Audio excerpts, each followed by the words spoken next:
Ever feel like school failed to prepare you for actual life? You're not alone and you're not stuck. Today, we're going to talk about reclaiming your education, no matter how late the bell rings. Welcome to the Be Your Own Life Coach podcast, where you master your mind and coach your own comeback. You are the hero, you are the guide, and you will learn to architect your life from the inside. I'm your host, Bretagne Stowe, joined by my sister and co host, Annika Wilder. Enjoy the show. Well, Britannia, since we've been talking a lot about failure, I know you have an opinion about this. What do you think of the United States of America and its school system? Okay. All right. Yes, I do have an opinion on this. The education system in the United States, this is different in international schools and outside of America. And I would even go as far to say that homeschooling programs, and there are some maybe private school programs that don't fit this model. But I'm just talking about the public school system. Our current system of education was designed to build the workforce. The current education system actually came out of the Industrial Revolution.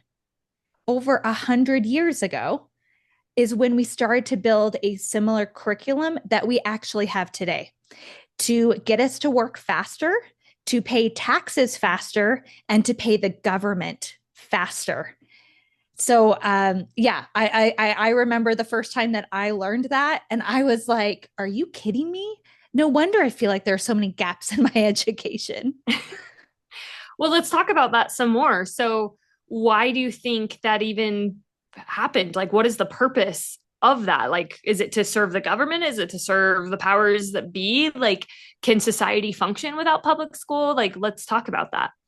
Yeah, I mean, it's to serve society and to make us all functional within it, right? And we see this time and time again when people speak out against society or speak out against the norms, they're chastised and they become villains. And so it's the same thing with the education system. They want us to fall in line. They want us to think like we're being told to think. They want us to live a life that serves the greater society. And don't get me wrong, I'm not saying we have to be these like crazy hippies that live on a commune and have no rules and no jobs. No, I think society is very important. But I think if we only focus on the education that we're getting from our public school system, then you actually lose so many elements of what it is like to be a full fledged human, to think for yourself, to create a life for yourself. When you go against what the current education system teaches. Okay, so you're saying that the current education system is teaching us what to think, but not how to think. Yes. Yes, exactly. So let's take it to like standardized tests, Okay. right? We spend all this time reading a book that half the time is written by people who just want to get the information out there. They may have an agenda that they're trying to press. And you get tested on the knowledge from this book. So it's focusing on memorization and focusing on, maybe some research or data collection, but not on critical thinking. Like, you're not being asked to talk about philosophy and universal truths. You're being told, hey, this is what happened, or this is what science is, or this is what math is, and this is what you need to do, and this is what you need to learn, and then we're going to test you on it. And your whole worth as a student will be graded from A to F on if you learned what we told you, not if you questioned it, not if you had your own thoughts about it, not if you have a different perspective or even a different way of learning. It's, did you learn? Are you a good student of the system? And I'm just not okay with that. Well, you're a rebel at heart, but you know what this reminds me of? What? Have you read the book Outwitting the Devil?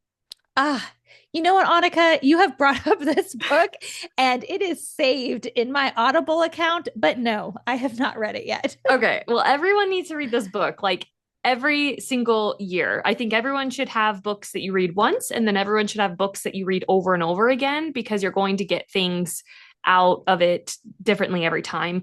And in this book, he talks about how the school system and in churches, and I actually have a really cool quote about this, but he talks about this principle about drifting, and that if you are unable to think for yourself, and that these organizations, these entities, whether it's the government, school, churches, work, whatever it is, are telling you what to think and are telling you the like how to feel and how to act, you are now drifting and you are not the owner of your own mind.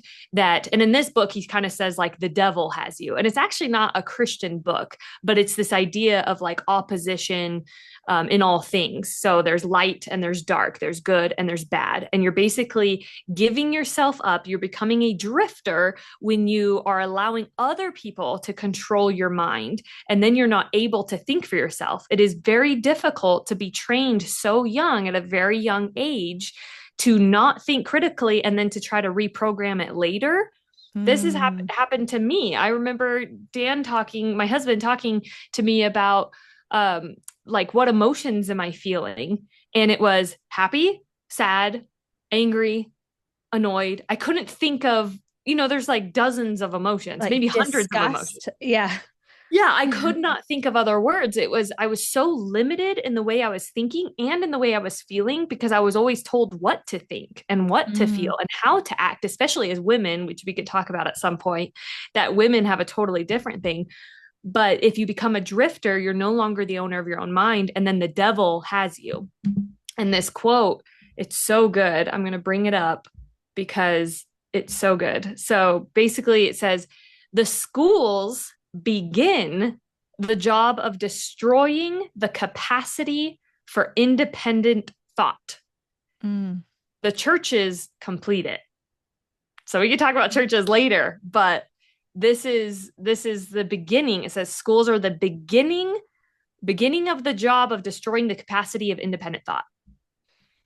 Wow. It sounds like you said at the beginning of this episode that you're still learning on your idea and thoughts behind education, but actually it sounds like you do have a pretty strong opinion on education. Well, I'm passionate. I think critical thinking is very important, but I'm also caught between these two beliefs because I had a positive public school experience. But I'm also very social. I enjoyed my time. Like I had fun. I got straight A's. I went to college and I loved going to college. But yes, knowing what I know now, that's for me. That worked for me. But there's also a huge part of our population that needs to go to a trade school instead of a 4-year school. Or, like Jim Carrey, who dropped out of high school and on purpose because he's like, I'm going to be an actor. I'm going to be a comedian. This is why do I need school? And there's lots of stories like that. People dropping out of school because it wasn't serving them. They didn't need it. So I'm kind of caught between these two worlds, I guess. Yeah, no, and I can see that. And I think that this is one thing that we could definitely talk about as something that has not been brought up in the school system is living in a space of duality. Okay. Where two things can be true. You can still have a beautiful public school experience. You could still be a wonderful student and loved college and be grateful for all that it taught you. But you could also acknowledge the things it didn't teach you. And you don't have to have one without the other. Constantly, we think things have to be white or black, yes or no. But life is gray. And I think that you can actually hold both of these thoughts in your mind and they can both be true. So what's something that you wish school taught you that you didn't learn until recently, or you still hope to learn?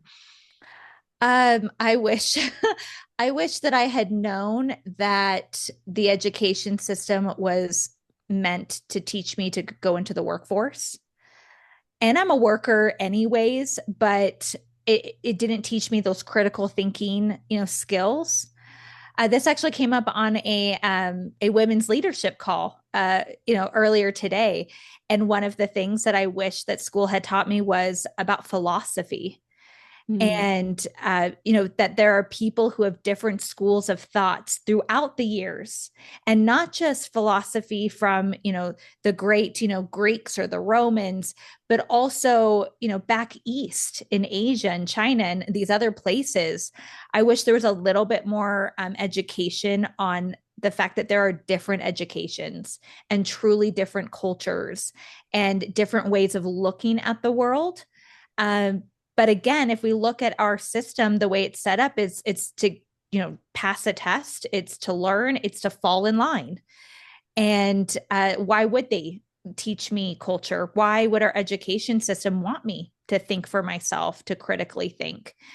I'd say the other thing is you're never too old. I feel like there was constantly this push to think about, okay, what are you going to do when you go to middle school? What are you going to do when you go to high school? What are you going to do and go to college? Okay, you're going to get a degree. What does that look like? And if you didn't have it figured out right away, you felt like you were left behind. And I know that when I didn't feel like I had it all figured out, I felt like I had to give up. And there was never this like thought about you're never too old to figure it out, or you can take a break, or you don't have to follow the trajectory that we've set for you. Learning to be authentic to yourself. I wish our education system taught more emotional intelligence and how to trust your own intuition. I mean, Mm. gosh, there's so many things. Yeah, that's really good. I mean, they definitely don't teach intuition at all. They don't teach um like astrology. They don't teach people about learning about themselves. Emotional intelligence is ginormous. If emotional intelligence was a class in high school, I think that would be amazing for those that are going off to college or the workforce or the military who have learned emotional intelligence. That could make or break a person or a career or situation. That could get people. I mean, if we want them to go to college, if we want them to go into these systems anyway, then why not at least prepare them? And they're even failing us to get prepared for the system that they set up because there is no emotional intelligence. There is no, let's talk about intuition and to follow that like voice inside you, because it doesn't have to be religious or godly. It could be like, what is that internal voice telling you? What about meditation? What about just being still and thinking? Because there's so many answers around us that come if we just be still and we listen. But they don't teach that in school. Yeah, I'm so glad you brought this up. This just you know, had something come up for me, how we focus a lot in our education system on the hard skills, right? How to do something versus the soft skills, which is how we approach something. How do you feel about that? Do you have any thoughts on our education system teaching us soft skills versus hard skills? Yeah, there was actually, I want to say it was in high school. It was like this, it was like a survey or a debate or something about which class should be in school that's not. And I put speech because even though I have an ability to speak in front of people with no problem, that is a natural gift that I have. That's a soft skill that is hard to teach.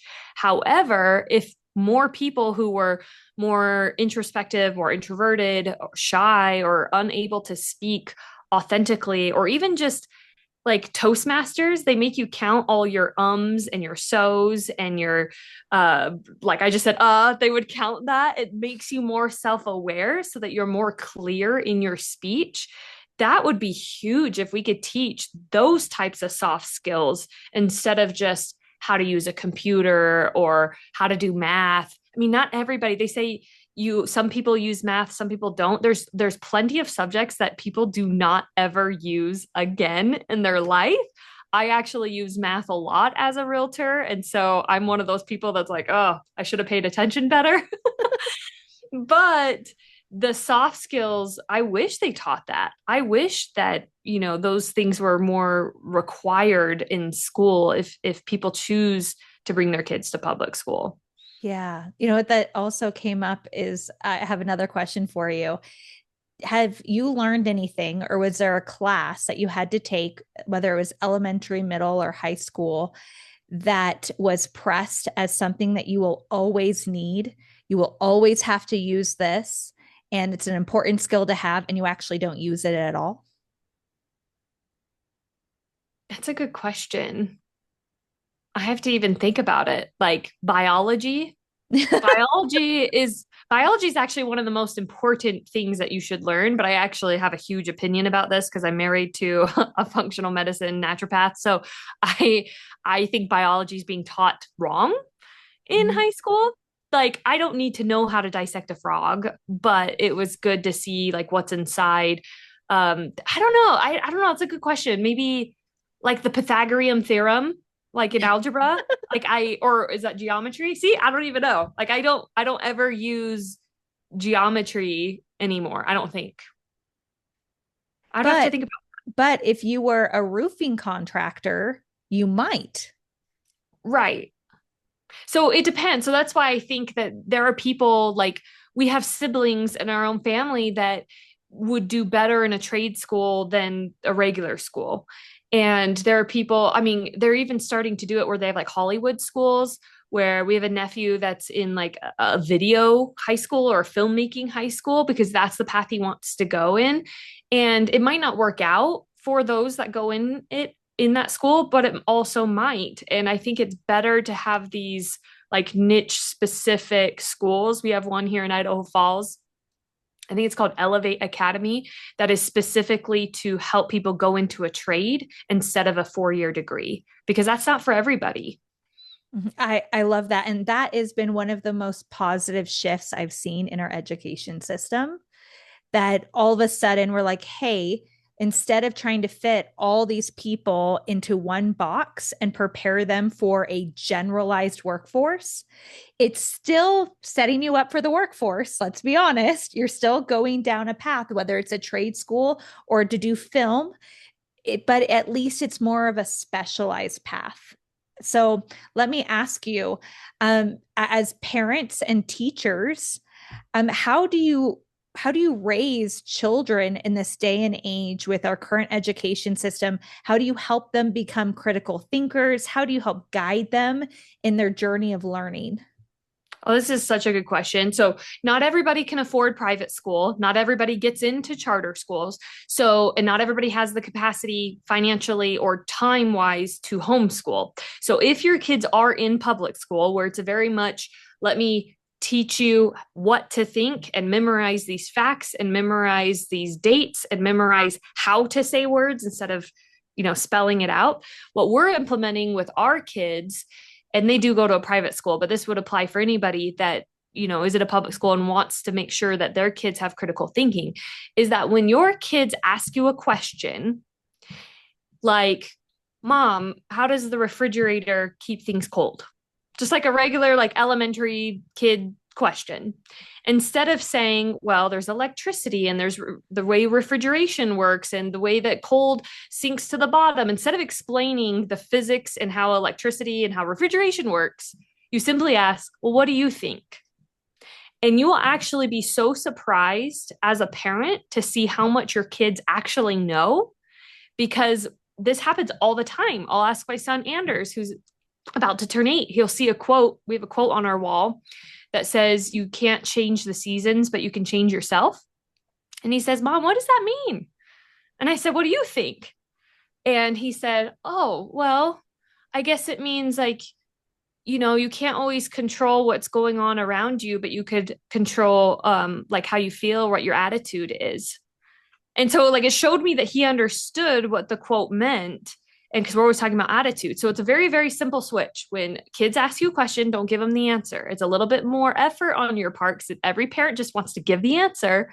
But instead, well, what do you think? And then you can help nudge them even more. Well, why do you think that? Well, tell me more about Mhm. that. Maybe we should watch a video about how refrigeration works, and then pause it and say, well, why do you think that works?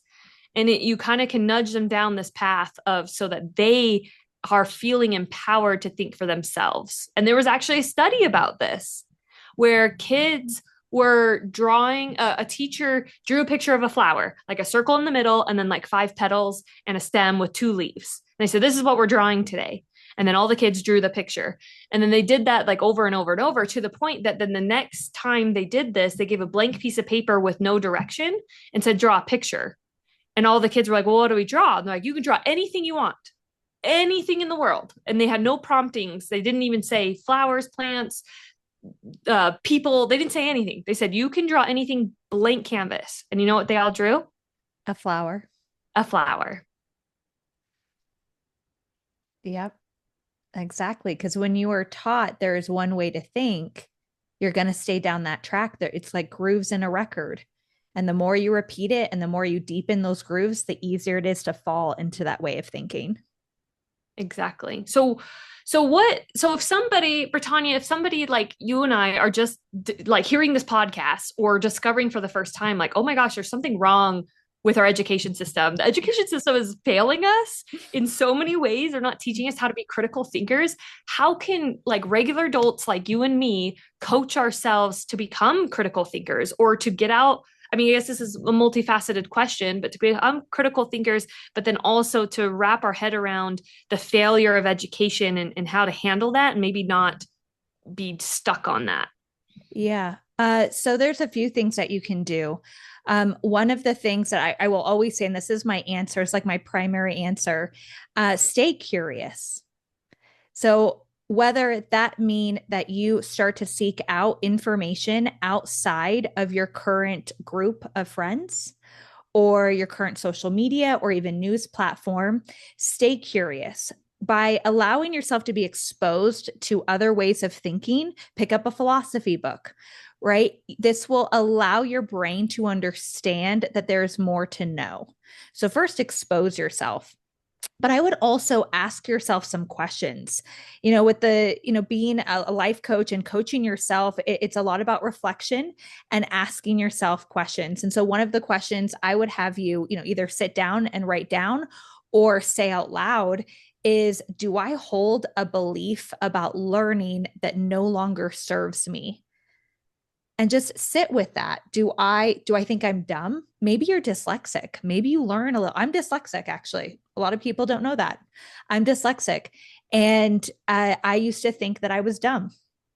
And I learned differently than other people. And so that was a belief that I had to first recognize and then coach myself. And one of the ways I was able to do that is I sought out other dyslexic people who are successful. And I realized that, oh, I'm not dumb, I'm just different. And so, approaching that belief. Also, is there a topic or a skill that you've wanted to learn, but you felt like you were too old to learn? Here I am, 39, and I'm thinking, I want to take a German class. I want to take a sewing class. I want to take a cooking class, right? What are all these spaces that I wish I had dove into more when I was younger? I mean, heck, if there was a physics class. We talk about physics. If there was a physics class that you could take just for fun as an adult, I would take it because I'm fascinated by physics and I know you are too. And so ask yourself, is there an area? And it can be something super fun like pottery, or it could be biology. I bet that there is a place, a local college or a education system that you could go and take a class, but also know you don't have to pay any money. We have so many resources. Go on YouTube. Heck, go to ChatGPT and say, I want to understand more about physics. And how can I learn that without spending any money in the comfort of my home? I bet it spits out 6 to 8 ways that you can deepen your knowledge. So those are kind of the first things that come to mind when I think about coaching yourself, is approaching that belief, exposing yourself, being curious, and then take action. Go and seek out some of the knowledge that you've thought you've missed out on. I love that. And I completely agree. YouTube is a free resource that everybody should be using. And that's another way to teach your kids too. I think our dad did a good job about this, where we would ask a question and he would say, well, let's Google it, or let's look in the dictionary. And that is a very empowering thing. And sometimes kids are like, oh, just give us the answer because I know you know the answer, but that doesn't help the kid. And so there are so many free resources. We are blessed with the internet, now AI. So it's not even just Googling it anymore. Like, let's put it in ChatGPT. That's the new thing. YouTube, there's also Udemy or Udemy or however you Oh, say it yeah. for really inexpensive classes and courses. I mean, there's the list goes on and on and on and on. And I know you and I both love the quote that it's never too late to be what you might have been. This has been another episode of the Be Your Own Life Coach podcast.